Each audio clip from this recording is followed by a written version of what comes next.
land, found the woman who made him believe again. The cowboy rode home for his mother's funeral. Jake Morrison's hands gripped the steering wheel of his old Ford pickup truck as miles of empty highway stretched out before him. The sun was setting somewhere behind the mountains, painting the sky in shades of orange and purple, but Jake barely noticed. His eyes were fixed on the road ahead, though his mind was somewhere else entirely, caught between the past he'd been running from and the present that was pulling him back whether he wanted it or not. It had been 12 years since he'd seen Cedar Ridge, Montana. 12 long years of rodeo circuits, dusty arenas, cheap motels, and towns that all looked the same after a while. He'd built a life out there on the road, if you could call it that. A life of 8-second rides, broken bones that healed crooked, and nights spent alone in his truck because the motel beds felt too soft, too permanent, too much like settling down.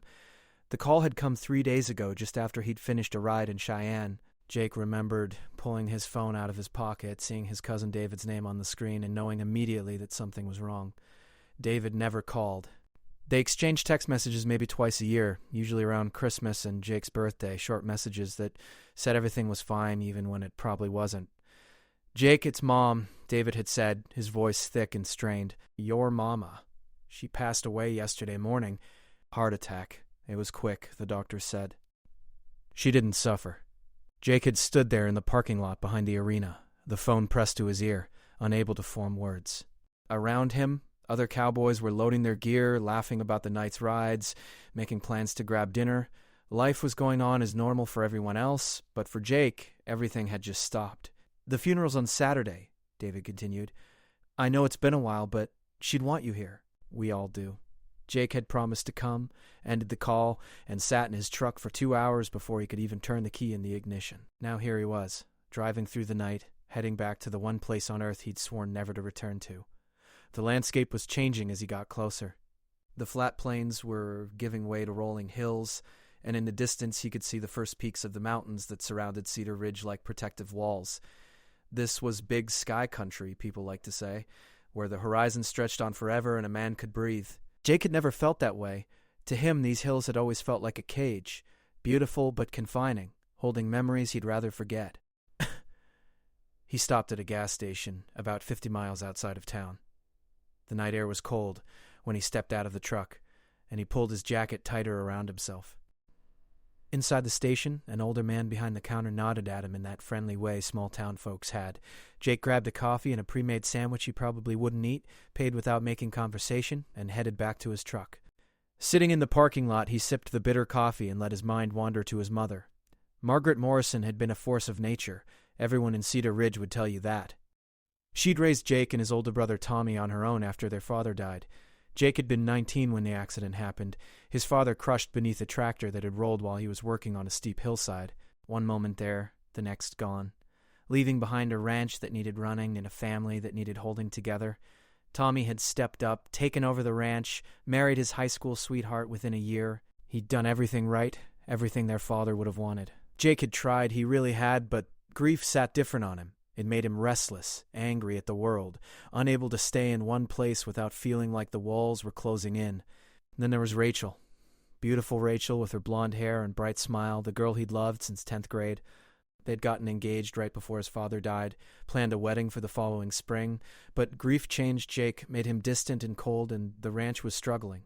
Rachel had stayed as long as she could, but eventually she'd looked at him with tears in her eyes and said she couldn't watch him destroy himself anymore. She'd moved to Billings, married an accountant, had the stable life she'd always wanted. Jake didn't blame her. He blamed himself for not being the man she needed, for not being strong enough to stay and face the pain like Tommy did. So 6 months after his father's funeral, Jake had packed a bag, left a note on the kitchen table, and headed out to the rodeo circuit. He'd been running ever since. His mother had called him sometimes in those early years. She'd leave voicemails that he'd listen to late at night, updates about Tommy's kids, about the ranch, about neighbors he'd grown up with. I would recommend home with her father. She never asked when he was coming home, never made him feel guilty for leaving. She'd just say she loved him and that his room was always there waiting for him. The calls had become less frequent over the years. Jake told himself it was because they were both busy, because life moved on, but deep down he knew the truth. He built walls around his heart so high that even his own mother couldn't climb them anymore. And now she was gone, and he'd never get the chance to tell her he was sorry, to explain why he'd stayed away, To let her know that he'd thought about coming home 1,000 times but could never quite make himself do it. Jake finished his coffee and pulled back onto the highway. The lights of Cedar Ridge appeared on the horizon an hour later, a small constellation of amber and white against the dark landscape.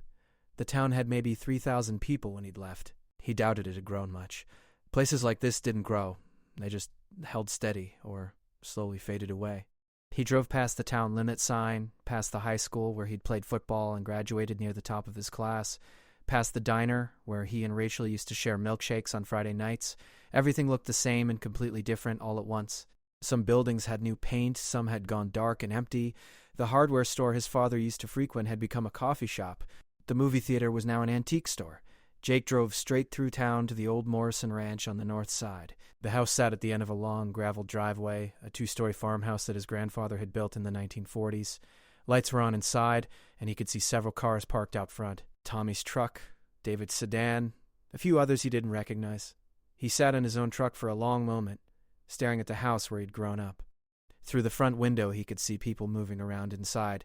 Family, probably, gathering to support each other, to share memories and make funeral arrangements, all the things you were supposed to do when someone died.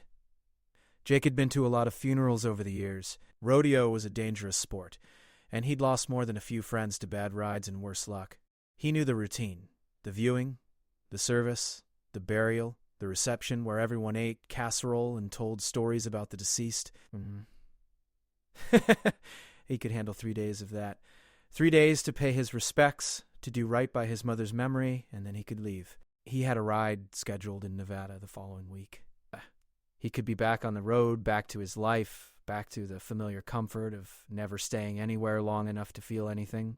The front door of the house opened, and Tommy stepped out onto the porch. He was heavier than Jake remembered, his hair starting to thin, lines around his eyes that made him look older than 37. He spotted Jake's truck and raised a hand in greeting, not quite a wave, more an acknowledgement. Jake took a deep breath, opened his truck door, and stepped out into the cold Montana night. The smell hit him immediately. Pine from the mountains, wood smoke from someone's fireplace, and underneath it all, the earthy scent of the ranch itself. It was a smell he'd never forgotten, no matter how far he'd run. "Good to see you, Jake," Tommy said as Jake approached the porch. His voice was neutral, not warm but not cold either. They'd never been close, even as kids. Too different, their mother used to say, like fire and ice. "Tommy," Jake replied, nodding. "I came as soon as I could." "I know. Come on in." "Everyone's here." Jake followed his brother into the house, and immediately he was surrounded by family. Aunt Carol with her tight hugs and tears, Uncle Jim with his firm handshake and sympathetic pat on the shoulder, David and his wife Jennifer, cousins he barely recognized. They all expressed their condolences, told him how sorry they were, how much his mother had loved him, how she talked about him all the time. Jake accepted their sympathy with quiet nods and brief thank yous, feeling like a fraud the whole time. These people had been here. They'd visited his mother regularly, shared holidays with her, been part of her daily life. He'd been a ghost for 12 years, present only in old photographs and his mother's memories. The house looked different inside, too. His mother had redecorated at some point. New curtains and furniture, fresh paint on the walls, but some things remained the same. The family photos on the mantel, the worn Bible on the side table, the smell of her lavender potpourri that she'd always kept in bowls around the house. "Your room's ready for you," Tommy said, appearing at his elbow. "We kept it pretty much the way you left it." Jake nodded his thanks and excused himself from the gathering. Climbing the familiar stairs to the second floor, his room was at the end of the hall, door closed. He turned the handle and stepped inside, and it was like stepping back in time. His old rodeo trophies were still on the shelf, his high school graduation tassel hanging from the mirror, posters of his favorite bands peeling at the corners. The bed was made with the same quilt his grandmother had sewn, blue and white squares in a simple pattern. His mother had kept this room like a shrine, waiting for a son who never came home. Jake sat on the edge of the bed and dropped his head into his hands. The weight of 12 years pressed down on him, all the missed phone calls and ignored holidays, all the times he could have visited but chose not to. He'd told himself he was protecting himself, keeping his distance so he wouldn't get hurt again. But now, sitting in this room that his mother had lovingly preserved, he realized he'd been the one causing hurt all along. Tomorrow would be the viewing at the funeral home. The day after that, the service and burial. 3 days, he reminded himself. He just had to make it through 3 days, and then he could leave this all behind again. It was what he did best, after all. Leaving. But as he lay back on his childhood bed and stared at the ceiling, Jake couldn't shake the feeling that this time might be different. That coming home, even for something as final as a funeral, might crack open something inside him that he'd worked very hard to keep sealed shut, and he wasn't sure if he was ready for what might come pouring out. The morning of the viewing arrived, with gray skies and a cold wind that rattled the windows of the old farmhouse. Jake woke early, his body still accustomed to the rodeo schedule where mornings started before dawn. He lay in bed for a while listening to the sounds of the house coming alive. Footsteps in the hallway, water running through old pipes, the distant clatter of dishes in the kitchen. He finally forced himself up and got dressed in the only suit he owned, a dark navy one he kept in his truck for occasions just like this. It was wrinkled from being folded in his duffel bag, but he did his best to smooth it out. Looking at himself in the mirror, he barely recognized the man staring back. The rodeo had aged him. There were lines around his eyes from squinting in the sun, a scar on his chin from a bull's horn that had gotten too close, and a weariness in his expression that made him look older than his 31 years. Downstairs, Tommy and his wife Claire were making breakfast for everyone. The kitchen was full of people, relatives who'd driven in from surrounding towns, neighbors bringing casseroles and pies, the kind of community support that small towns were known for. Jake grabbed a cup of coffee and tried to blend into the background, but people kept approaching him, wanting to talk, to reminisce, to share their memories of his mother. Mrs. Patterson from the church told him about how his mother had organized the annual bake sale every year without fail. Mr. Henderson from the feed store mentioned how Margaret always asked about Jake, how proud she was of his rodeo career, even though she worried about him constantly. Each story was like a small knife to Jake's heart, reminding him of all the years he'd been absent, all the moments he'd missed. The viewing was scheduled for 2 o'clock at Henderson's funeral home, the only one in Cedar Ridge. The family arrived early to have some private time, before the doors opened to the public. Jake walked into the viewing room and stopped short when he saw the casket at the front, surrounded by flowers. His mother looked peaceful, her hands folded across her chest, wearing the blue dress she'd always saved for special occasions. Jake approached slowly, his legs feeling heavy. He'd seen death before, in the rodeo arena, in hospital rooms after bad rides, but this was different. This was his mother, the woman who'd raised him, who'd bandaged his scraped knees, who'd cheered at his football games, who'd held him when his father died and never once told him he was weak for crying. He stood there looking at her, and all the words he'd never said crowded into his throat. "I'm sorry I stayed away. I'm sorry I wasn't here. I'm sorry I let fear turn me into someone who runs from everything that matters." But the words stayed locked inside because it was too late now, and she'd never hear them. "She looks beautiful, doesn't she?" a soft voice said beside him. Jake turned to find a woman standing there, someone he didn't recognize. She was perhaps in her early 30s, with auburn hair pulled back in a simple style and kind brown eyes that were red from crying. She wore a black dress and held a tissue in her hand, dabbing at her eyes as she looked at his mother. "I'm sorry," the woman said, seeming to realize she'd interrupted a private moment. "I didn't mean to intrude, I needed to see her one more time before everyone else arrived." "It's okay," Jake managed to say. "Did you know my mother well?" The woman's face crumpled slightly and fresh tears spilled down her cheeks. "She was my best friend," she said, her voice breaking. "I know that probably sounds strange because of the age difference, but it's true. Margaret was the kindest, most wonderful person I've ever known." Jake was taken aback. His mother had a best friend he'd never heard of?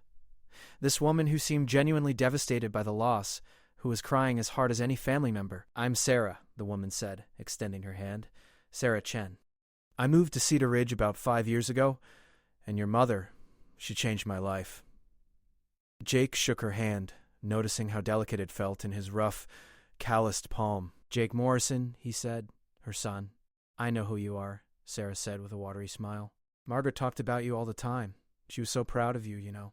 She had newspaper clippings of all your big wins, kept them in a scrapbook. She'd show them to anyone who'd look." The information hit Jake like a physical blow. His mother had kept a scrapbook of his rodeo career. She'd never mentioned it in their brief phone conversations, never let on that she was following his journey so closely. "I didn't know," Jake said quietly. Before Sarah could respond, other people started arriving for the viewing. The funeral home director opened the doors, and soon the room was filling with people from all over the county. Jake took his place with the family in the receiving line, shaking hands and accepting condolences from what seemed like half of Montana, but his eyes kept finding Sarah in the crowd. She'd taken a seat in the front section, reserved for close family and friends, and he watched as she cried openly throughout the afternoon. She wasn't trying to hide her grief or be strong for anyone else. She was simply letting herself feel the loss fully, and there was something honest about it that Jake found both unsettling and admirable. During a quiet moment, when there was a brief lull in the stream of visitors, Jake made his way over to where Sarah was sitting. She looked up as he approached, her eyes still glistening with tears. "Can I ask you something?" Jake said, sitting down in the chair beside her. "Of course," Sarah replied. "How did you and my mother become friends? You said she changed your life." Sarah was quiet for a moment, seeming to gather her thoughts. Then she began to speak, her voice soft but steady. "I came to Cedar Ridge 5 years ago running for my own life," she said. "I had what looked like a perfect existence in Seattle, high-powered job at a tech company, nice apartment, all the things you're supposed to want, but I was miserable. I'd just gone through a divorce that shattered me. My ex-husband and I had been trying to have a baby, and I finally got pregnant, but I lost the baby at 12 weeks. After that, everything fell apart." Jake listened, seeing his own pain reflected in her story. They were both runners, it seemed, just running in different directions. "I needed to get away from everything," Sarah continued. "So I quit my job, sold most of my stuff, and picked a place on the map that was as far from Seattle as I could imagine. That's how I ended up in Cedar Ridge. I got a job at the library, found a little apartment above the bookstore, and tried to figure out how to put my life back together." "And you met my mother at the library?" Jake guessed. Sarah nodded, a small smile touching her lips despite her tears. "She came in every week to get books. Always read 3 or 4 a week, fiction mostly, but also gardening books and cookbooks. One day I was having a particularly bad day, trying not to cry at the circulation desk, and your mother noticed. She asked if I was okay, and instead of giving her the polite answer, I just broke down. Told her everything. His mother had always had a gift for making people feel safe enough to be vulnerable. She invited me to coffee," Sarah said. "And then coffee became lunch, and lunch became her teaching me how to garden in the plot behind my apartment, and before I knew it, we were spending time together several days a week. She became the mother I needed, not to replace my own mom, who's wonderful but lives across the country, but to be there in the day-to-day moments when I needed someone." Sarah paused, wiping her eyes again. "Margaret taught me that it's okay to start over, that loss doesn't have to define you forever. She showed me how to find joy in simple things, growing tomatoes, baking bread, watching the sunset from the hill behind her house. She helped me remember who I was before all the pain." Jake felt something twist in his chest. His mother had been doing for Sarah what she'd wanted to do for him all those years, helping her heal, showing her how to live again after loss. But Jake had never given her the chance. He'd run too far too fast. "She loved you so much, Jake," Sarah said, turning to look at him directly. "I hope you know that she never said a single negative word about you. Not once. She understood why you left, why you stayed away. She told me once that some people need distance to survive their grief, and she respected that even though it broke her heart." Jake couldn't speak. His throat was too tight, his eyes burning with tears he'd been holding back for 12 years. "She wanted you to be happy," Sarah continued. "That's all she ever wanted. And she believed that someday, when you were ready, you'd find your way home." The funeral director announced that the viewing would be ending in 15 minutes. People began lining up for one last moment with Margaret, saying their final goodbyes. Jake and Sarah sat in silence, two strangers connected by their love for the same extraordinary woman. "Thank you for telling me that," Jake finally managed to say. "About my mother, about your friendship with her? She left some things for people," Sarah said. "Personal items she wanted certain friends to have. I promised her I'd make sure they got distributed properly. There are some things for you, too, at the house. Would you be willing to help me go through everything? I know you probably want to get back to your life, but it would mean a lot to me. And I think it would have meant a lot to your mother." Jake should have said no. He should have stuck to his plan. 3 days, and then back on the road. But something about Sarah, about her honest grief and the way she'd loved his mother, made him pause. "Okay," he heard himself say. "I can help with that." Sarah's face brightened slightly, the first real smile he'd seen from her. "Thank you. Maybe we could start tomorrow, after the funeral. I know it's a lot to ask, but there's no rush. We can take our time." The viewing ended, and people began filtering out of the funeral home. Jake stood with his family, accepting more condolences, making small talk about the service tomorrow. But his mind was elsewhere, thinking about Sarah's story, about his mother's scrapbook of his rodeo wins, about all the ways he'd been blind to the love that had been waiting for him all along. That night, back at the farmhouse, Jake couldn't sleep. He went downstairs to get some water and found Tommy sitting at the kitchen table, looking through old photo albums. "Couldn't sleep either?" Tommy asked. Jake shook his head and sat down across from his brother. They hadn't really talked since he'd arrived, hadn't addressed the 12 years of distance between them. "Who was that woman at the viewing?" Tommy asked. "The one you were talking to. Sarah something?" "Sarah Chen," Jake said. "She was friends with Mom." "Close friends, apparently." Tommy nodded. "Mom talked about her a lot. Said Sarah reminded her of you in some ways. Lost and trying to find her way. I think Mom saw helping Sarah as a way to help you, even from a distance." The words landed heavy in the quiet kitchen. Jake looked down at the photo album Tommy had been viewing. It was full of pictures from their childhood. Birthdays, holidays, school events, all the ordinary moments that made up a life. "I messed up, Tommy," Jake said quietly. "I should have been here." "Yeah," Tommy agreed, not sugarcoating it. "You should have. But Mom never held it against you. She understood you in ways the rest of us didn't. Said you had too much of Dad in you. Too much heart. Too much feeling. Said when Dad died, it broke something in you that needed time and distance to heal." "I don't know if it has healed," Jake admitted. "Maybe that's why you're here now," Tommy said. "Maybe it's time to find out." They sat together in silence, two brothers who'd grown apart, connected now by loss and the memory of the woman who'd loved them both. And upstairs in Jake's room, tucked away in the closet, was his mother's scrapbook filled with evidence of a love that had never wavered, even when Jake had run as far as he could go. Tomorrow would be the funeral, and then Jake would help Sarah sort through his mother's belongings. 3 days was the plan, but already Jake could feel something shifting inside him, like ice beginning to crack after a long winter. He told himself it didn't mean anything, that he was still leaving, still going back to his life on the road. But deep down, in a place he wasn't quite ready to acknowledge, Jake wondered if maybe, just maybe, it was time to stop running. The morning of the funeral dawned clear and bright, which seemed wrong to Jake somehow. It felt like the sky should be gray and weeping, matching the heaviness in his chest. But instead, the sun rose over the mountains in brilliant shades of gold and pink, the kind of sunrise his mother had always loved. She used to wake early just to watch them, sitting on the porch with her coffee wrapped in an old quilt. The church was packed by the time the family arrived. Jake hadn't realized how many lives his mother had touched until he saw the crowd spilling out onto the front steps.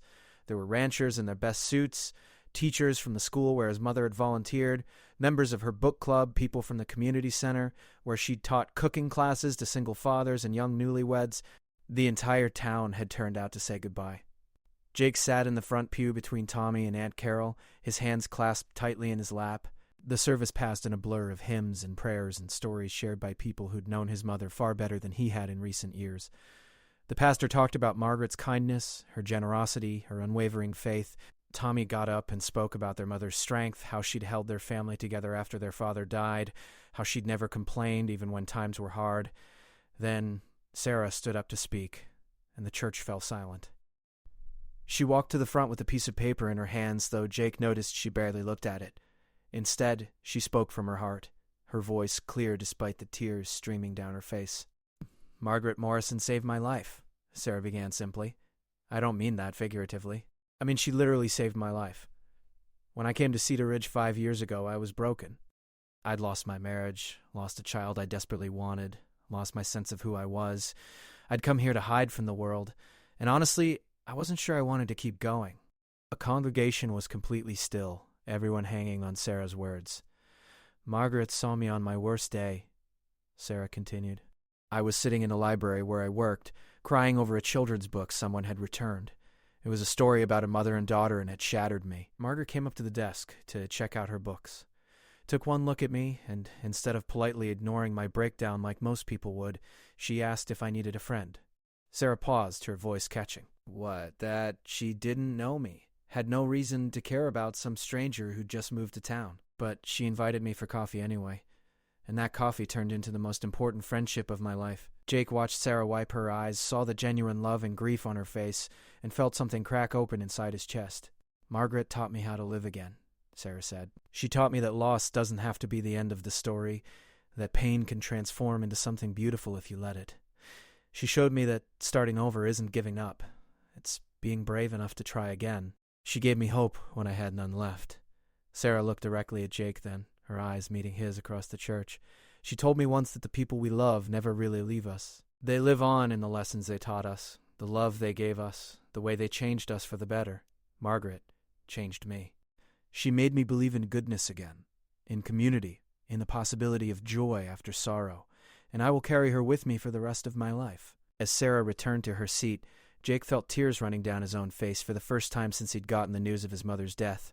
Not the quiet, controlled tears of someone trying to maintain composure, but real, gut-wrenching sobs that he couldn't hold back anymore.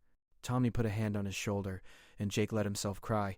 For his mother, for all the years he'd wasted, for the relationship they could have had if he'd been brave enough to come home. After the service, they drove to the cemetery on the hill overlooking Cedar Ridge. The wind was cold as they gathered around the gravesite, but the sun was warm on Jake's face. His mother had picked the spot years ago, right next to where his father was buried.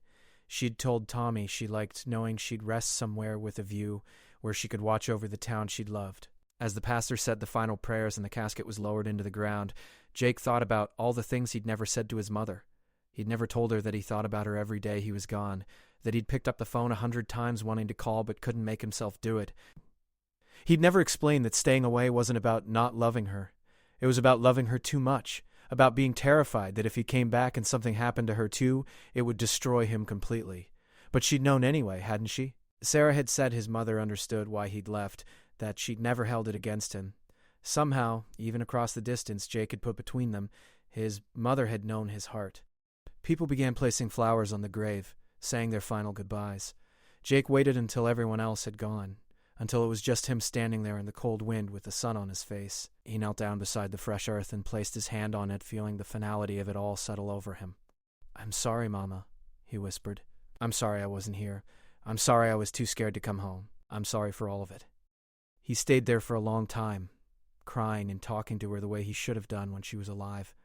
He told her about the rodeo, about the lonely nights in his truck, about how he'd thought running would make the pain go away, but it had just followed him everywhere. He told her he missed her, that he wished he could have one more conversation, one more sunrise on the porch, one more chance to tell her he loved her. When he finally stood up, his knees were stiff from kneeling and his eyes were swollen from crying. Sarah was waiting by her car at a respectful distance, not intruding, but there if he needed someone. Tommy and the rest of the family had already headed back to the house where people were gathering for the reception. "You okay?" Sarah asked gently as Jake approached. "No," Jake said honestly, "but I will be, eventually." They drove back to the farmhouse together, Sarah in her small sedan and Jake following in his truck. The house was full of people again, the dining room table covered with casseroles and salads and desserts that neighbors had brought. This was how small towns handled grief, with food and fellowship, with stories and shared memories, with the quiet comfort of community. Jake made himself go inside, accepting more condolences, eating food he couldn't taste, listening to more stories about his mother. But his mind was elsewhere, thinking about what Sarah had said the day before, about sorting through his mother's belongings, about the things she'd wanted certain people to have. As the afternoon wore on and people began to leave, Sarah found him standing alone on the back porch, looking out at the ranch that had once been his whole world. "Thank you for what you said at the service," Jake told her, "about my mother. It meant a lot hearing how much she meant to you." "She meant everything to me," Sarah said simply. "I don't know where I'd be without her friendship. Probably back in Seattle, miserable and alone, still running from my pain instead of learning to live with it." Jake heard the parallel to his own life and winced. "Is that what you think I've been doing? Running from pain?" Sarah was quiet for a moment, choosing her words carefully. "I think we all handle grief differently. Some people run toward it, like I did when I moved here. Some people run away from it, like you did with the rodeo. Neither way is wrong. It's just what we need to survive. But at some point, the running has to stop. At some point, we have to stand still and face what we've been running from." "And how do you know when that point is?" Jake asked. "I think you just know," Sarah said. "Something shifts inside you. The pain is still there, but you realize you're strong enough to carry it now. You realize that running is more exhausting than staying." They stood in comfortable silence, watching the sun begin to set over the mountains. Jake thought about his mother's scrapbook of his rodeo wins, about her understanding and forgiveness, about the fact that she'd been helping Sarah heal while he'd been too scared to let her help him. "You mentioned going through my mother's things," Jake said finally. "When did you want to start? Tomorrow?" Sarah suggested. "If you're not in a rush to leave?" Jake had been planning to leave tomorrow. He had that ride in Nevada next week, commitments he'd made. But standing here now talking to this woman who'd known his mother better than he had in recent years, he found he didn't want to rush off just yet. "Tomorrow works," he said. "Where should I meet you?" "The house, if that's okay. Most of the personal items are still here." Tommy said we could take our time going through everything.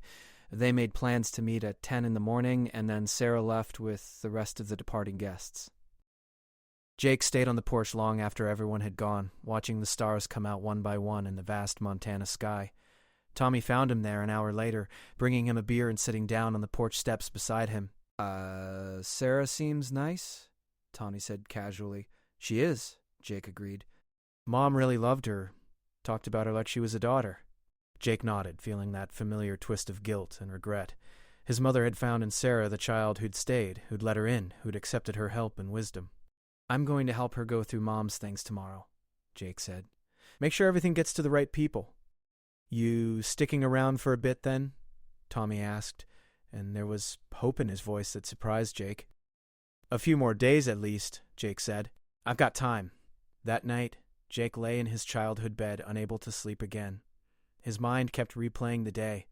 Sarah's words at the funeral, the finality of watching his mother's casket lowered into the ground, the stories people had told about Margaret's kindness and generosity. He thought about the life his mother had built here after he'd left, the friendships she'd formed, the difference she'd made in people's lives. She hadn't let grief and loss define her. She'd turned her pain into purpose, her suffering into service. She'd taken her broken heart and used it to help other broken people heal. Jake got out of bed and went to the closet, searching until he found what he was looking for. His mother's scrapbook. Tommy must have left it there for him to find. The leather cover was worn soft with age, and when Jake opened it, newspaper clippings and photographs fell out onto his lap. His mother had documented his entire rodeo career. Every win, every championship, every mention in the local and regional papers. She'd cut them all out carefully, pasted them in this book, written little notes in the margins. So proud of my boy, one said. Wish I could have been there to see this, said another. The most recent clipping was from just 2 months ago, a small article about a ride he'd won in Colorado. She'd been following him right up until the end. Jake traced his fingers over her handwriting, reading each note, seeing the love in every word.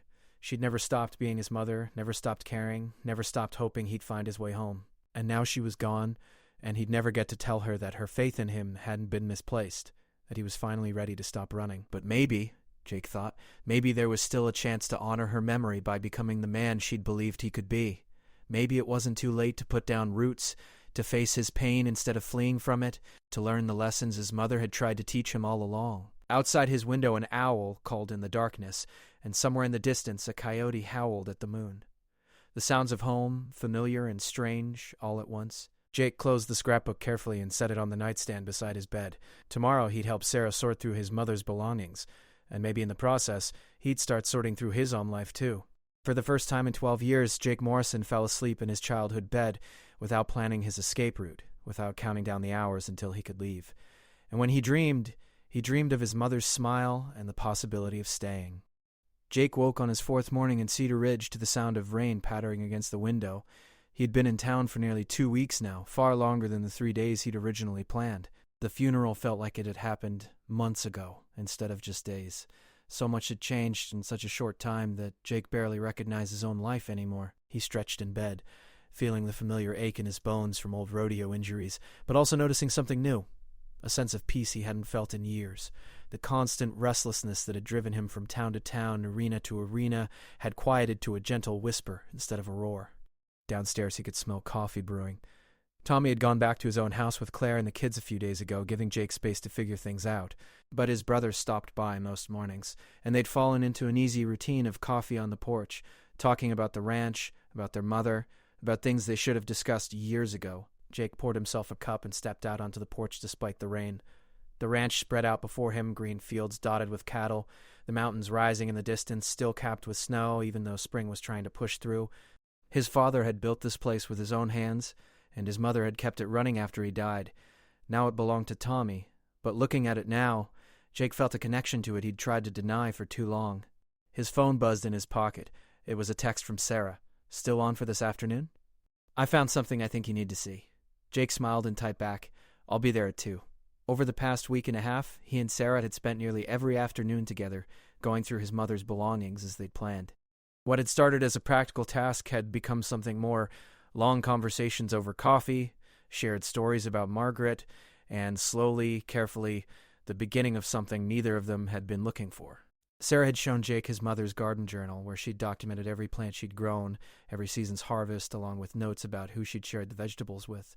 There were recipes written in the margins, observations about the weather, and little comments that revealed her personality. The tomatoes are finally ripe. Tried to give some to Mrs. Henderson, but she insisted on paying. Stubborn woman. Wonder where she gets it from. That one had made Jake laugh, because Mrs. Henderson had been his mother's best friend for 40 years, and they were equally stubborn. They'd found boxes of letters his mother had written but never sent, to his father, to Jake, to friends who'd moved away. Sarah had suggested Jake might want to keep the ones addressed to him, but he'd asked her to read them aloud instead. He wasn't sure he could handle seeing his mother's handwriting, her words meant for him but never shared. The letters had broken his heart and healed it at the same time.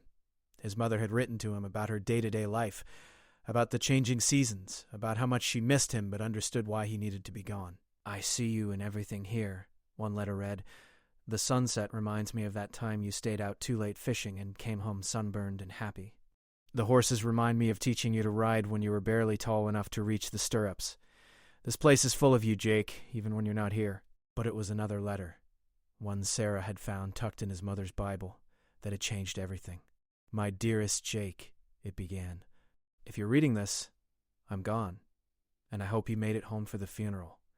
I hope you got to see how many lives touched mine, how rich my days were, even without you here. I need you to know that I never blamed you for leaving. Your father's death broke something in you that I couldn't fix, and watching you try to hold yourself together here, in this place full of memories, was like watching you drown. You needed to go, and I needed to let you." Jake had cried when Sarah read that part, standing in his mother's bedroom surrounded by boxes of her things. The letter continued, "But son, I hope someday you'll be ready to come home. Not to this house necessarily, or even to Cedar Ridge, but home to yourself. I hope you'll stop running from the pain and learn to walk alongside it instead. I hope you'll let yourself love again, risk your heart again, plant roots somewhere and watch them grow. The rodeo gave you distance and distraction, but it can't give you peace. Only you can do that, by deciding you're worth more than a life spent running." His mother's final words had been, "Find someone who makes you want to stay, Jake. Find a place that feels like home. And when you do, be brave enough to choose it. I love you, always." Mom. That letter had been waiting for him, written months before his mother died, like she'd known somehow that her time was running short. And now, 2 weeks after coming home for her funeral, Jake was standing on the edge of the biggest decision of his life. He'd called his rodeo contacts 3 days ago and told them he was taking a break, maybe a permanent one. The response had been mixed. Some understood, others thought he was crazy to walk away when he was still riding well. But Jake had felt nothing but relief when he hung up the phone. The circuit had been his life for 12 years, but it had never been his home.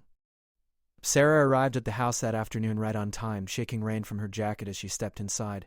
She'd become so familiar to Jake now, the way she tucked her hair behind her ear when she was thinking, the soft laugh she gave when something amused her, the way she looked at him sometimes like she could see straight through to his soul. "You're going to want to sit down for this," Sarah said, pulling a wooden box from her bag. They settled on the couch in the living room, and Sarah placed the box between them. It was made of cherry wood, polished smooth with age, with Margaret's initials carved into the top. "I found this in the back of her closet," Sarah explained.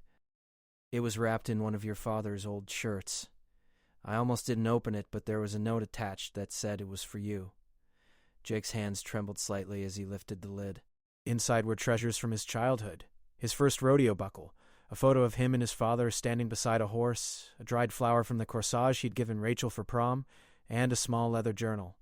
"I didn't read the journal," Sarah said quietly. "That felt too private, but I thought you should have it." Jake picked up the journal, recognizing it immediately. It had been his father's, something he'd kept in his truck and wrote in occasionally. Jake had thought it was lost in the accident, but apparently his mother had kept it all these years. He opened to a random page and saw his father's familiar handwriting. The entry was dated about a month before the accident. "Worked on the north fence today with Jake," it read. "That boy is strong as an ox and twice as stubborn. Tried to tell him to take a break, but he insisted on finishing the job. He's got too much pride sometimes, but I see myself in him. Hope I'm teaching him right. How to work hard, but also how to rest. How to be strong, but also how to ask for help when he needs it. Told Margaret tonight that Jake's going to do something special with his life. Don't know what yet, but I can feel it. He's got a good heart, that one." Jake had to stop reading, his vision blurring with tears. He'd spent 12 years thinking he'd disappointed his father by leaving the ranch, by not being strong enough to stay and carry on the family legacy. But here was proof that his father had seen something in him beyond just another rancher, that he believed Jake was meant for more than following in predetermined footsteps. "He loved you so much," Sarah said softly, her hand finding Jake's. "I know," Jake managed to say. "I just forgot for a while." They spent the rest of the afternoon reading through the journal together, Jake sharing stories about his father, about growing up on the ranch, about all the memories he'd tried to bury because they hurt too much. Sarah listened without judgment, asking questions, laughing at the funny parts, sitting in quiet companionship during the sad ones. As the light began to fade and the rain continued its steady drumming on the roof, Sarah made them both tea, and they moved to the kitchen table where so much of Jake's life had unfolded. Family dinners, homework sessions, late-night talks with his mother when sleep wouldn't come. "Can I ask you something?" Sarah said, wrapping her hands around her mug. "Anything?" Jake replied. "What are you going to do? I know you said you're taking a break from the rodeo, but what does that mean? Are you staying in Cedar Ridge or just passing through for a little longer?" It was the question Jake had been asking himself for days, the one that kept him up at night even as he felt more rested than he had in years. The easy answer would be to say he didn't know, that he needed more time to figure it out. But his mother's letter echoed in his mind. "Be brave enough to choose it." "I'm staying," Jake said, and the words felt right as soon as they left his mouth. "I don't know exactly what that looks like yet, but I'm not leaving, not this time." Sarah's face lit up with a smile that made Jake's heart skip. "Really? Really?" Jake confirmed. "Tommy's been talking about needing help with the ranch. He's got his hands full with his own place, and this one's been struggling without Mom. I thought maybe I could work with him, learn the business side of things I never paid attention to when I was younger. Make myself useful." "You'd be more than useful," Sarah said warmly. "You'd be home." The word hung between them, heavy with meaning. Home. It wasn't just a place. It was a feeling, a choice, a commitment to stop running and start building instead. "There's something else," Jake said, his courage building. "These past couple weeks, getting to know you, spending time with you, it's been the best part of coming back. I know it's fast, and I know we're both still dealing with grief, but I need you to know that you're part of why I want to stay." Sarah's eyes filled with tears, but she was smiling. "Jake Morrison, are you saying you like me?" "I'm saying I more than like you," Jake admitted. "I'm saying that when I think about building a life here, you're in every version of that life I imagine. I'm saying my mother was right. I needed to find someone who makes me want to stay, and I found you. I was so afraid you were going to leave," Sarah confessed. "Every day I kept waiting for you to say you had to get back on the road, that this was just a temporary stop.